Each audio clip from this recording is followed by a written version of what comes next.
আল্লাহ তাআলা বান্দাদেরকে পরীক্ষা করেন, বিভিন্ন জিনিস দ্বারা পরীক্ষা করেন, ক্ষুধা দিয়া পরীক্ষা করেন। এই ক্ষুধার অবস্থায় সে হারাম ভক্ষণ করে, না সবর করে, ফল ফসলাতির ক্ষয়ক্ষতি, এগুলো দিয়ে আল্লাহ তাআলা পরীক্ষা করেন।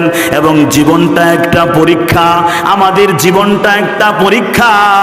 পরীক্ষার হলে ছাত্ররা পরীক্ষা দেয়, প্রশ্নের উত্তর সঠিক বেঠিক লেখে, স্বাধীনতা দেয়া হলো। পরীক্ষার হলের মধ্যে যারা গার্ড হিসেবে থাকে, অবস্থান করে, তারা কিন্তু বাধা দেয় না। কি করে না? কারণ কি, পরীক্ষার হলে মাফ থাকে না। 3 ঘন্টা সময়ে পরীক্ষা দাও, প্রশ্নের উত্তর সঠিক বেঠিক লেখো, স্বাধীনতা দেওয়া হলো।